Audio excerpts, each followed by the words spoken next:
Dijeblosin ke penjara kelas kakap dengan penjagaan yang super ketat, pasti bikin narapidana manapun stres berat sampai nggak kepikiran buat kabur.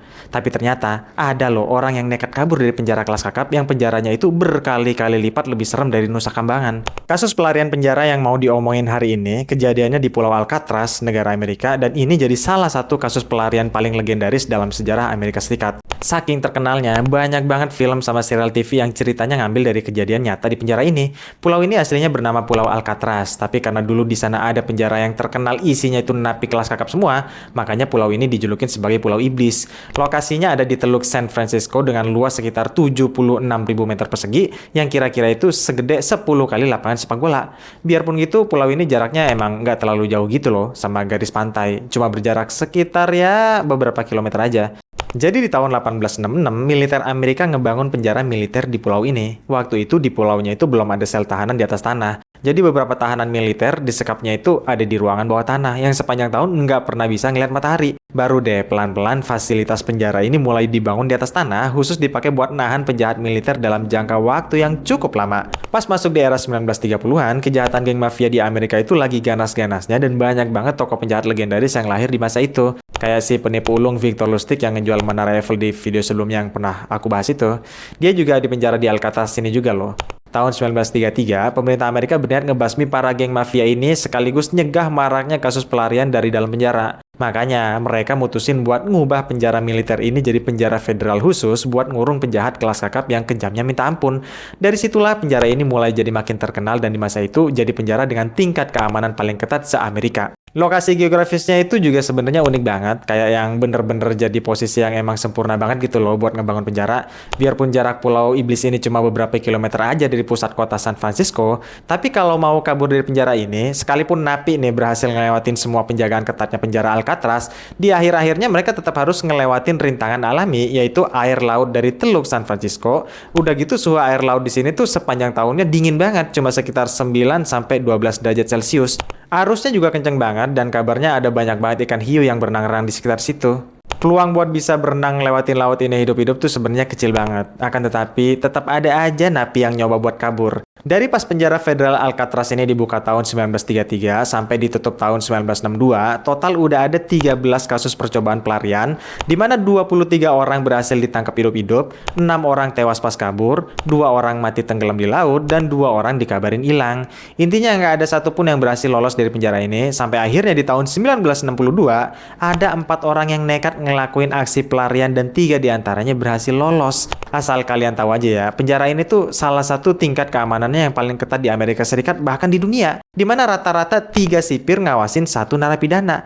Secara jumlah aja udah kalah telak tuh. Jadi kalau mau kabur dari sini udah pasti mustahil banget. Terus gimana ceritanya dan gimana caranya 3 orang ini bisa kabur dan kemustahilan itu bisa mereka atasin? Buat tahu jawabannya, kita harus putar balik dulu waktunya sampai ke tahun 1962, di mana waktu itu di dalam penjara Alcatraz ada 4 orang napi yang mutusin buat ngelakuin aksi kabur bareng-bareng. 2 orang pertama namanya John Englin sama Clarence Englin, umurnya masing-masing 32 tahun sama 31 tahun. Mereka ini bersaudaraan ya, dan kakak beradik ini ditangkap gara-gara ngerampok bank, dan karena sering kabur dari penjara di wilayah Atlanta, Amerika Serikat, maka di tahun 1960 mereka dipindahin ke Alcatraz. Anggota ketiga namanya Frank Morris, umurnya 36 tahun, dia punya IQ yang tinggi banget dan pernah kena kasus nyimpen obat haram sama perampokan bersenjata.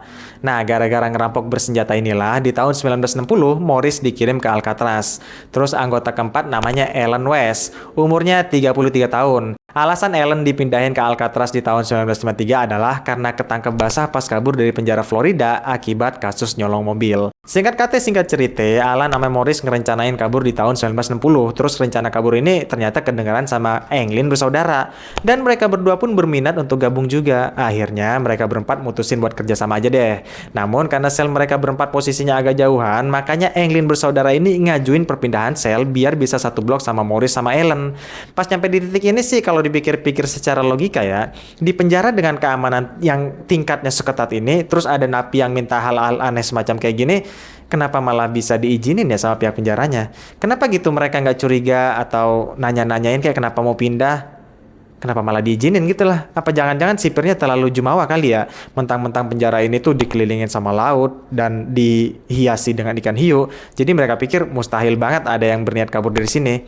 Tapi nggak tahu juga deh ya. Yang jelas pihak penjara menyetujui perpindahan sel mereka biar bisa saling berdekatan. Terus pas mereka udah saling deketan selnya, di dinding beton bagian belakang sel mereka itu ada wastafelnya. Dan di belakangnya itu ada lubang ventilasi seukuran 24 kali 13 cm.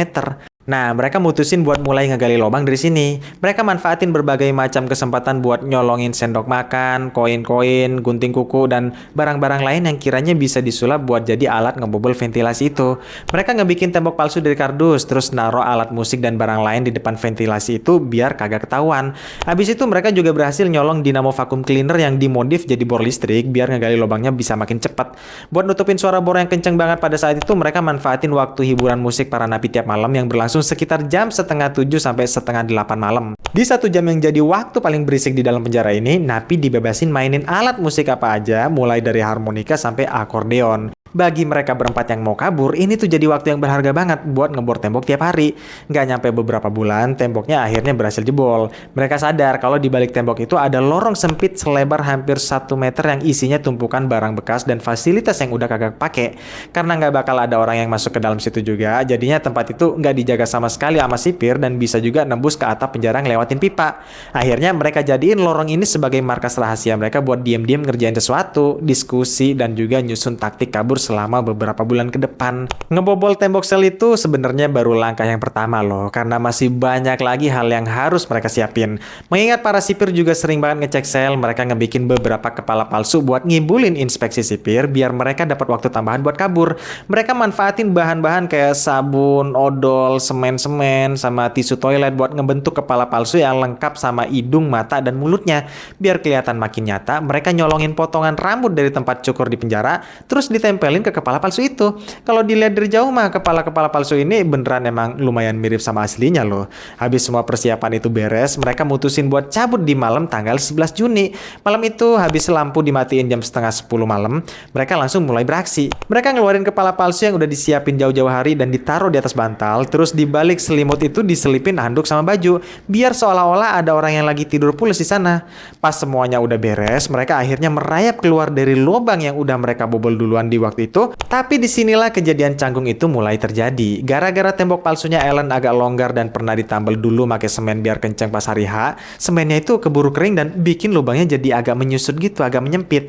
Jadinya Ellen itu nggak begitu muat untuk keluar dari situ. Bukan nggak begitu muat ya, malah bener-bener nggak muat. Kalau ditungguin malah jadi buang-buang waktu. Akhirnya 3 temennya yang lain ngelihat kondisi itu, mutusin buat cabut duluan aja deh dulu, seenggaknya biar nggak gagal total. Ya udah, Ellen mutusin untuk nggak kabur deh. Dan gara-gara gagal kabur inilah sipir akhirnya tahu kalau ada napi yang kabur. Tapi biarpun gagal kabur sendirian, si Allen ini lumayan setia kawan loh orangnya, karena di malam itu dia nggak ngebocorin aksi teman-temannya. Pokoknya biar mereka bertiga itu lancar kabur dulu deh. Pas tengah malam harinya, sipir pun datang untuk ngecek sel satu persatu. Dari depan pintu, sipir ngeliat ada orang tiduran di kasur dan mikir kalau semuanya aman-aman aja. Kayak hari-hari biasanya aja gitulah, wajar-wajar aja.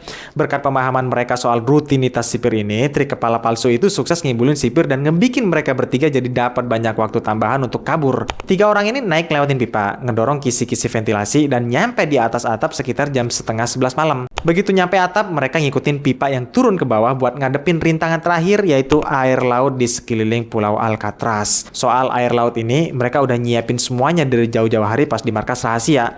Mereka ngumpulin minimal 50 jas hujan karet hasil curian, terus ditempelin pakai lem super dan uap panas dari pipa buat dijadiin perahu karet ukuran 2,4 kali 1,8 meter lengkap sama pelampungnya. Alat musik akordeon juga dimodif sama mereka biar bisa jadi pompa angin buat pompa perahu, dan kayunya juga disulap jadi dayung. Dengan modal perahu karet sama dayung inilah mereka udah siap buat mendayung ngarungin lautan. Besok paginya jam 7, pas sipir ngejalanin inspeksi pagi rutinan, mereka masih kelihatan kayak tiduran dan posisinya kok kayak nggak berubah sama sekali ya dari posisi yang semalam. Dipanggil-panggil juga kok nggak ada yang nyaut. Jadi sipir mulai ngerasa ada yang nggak beres nih. dan ngebuka pintu selnya.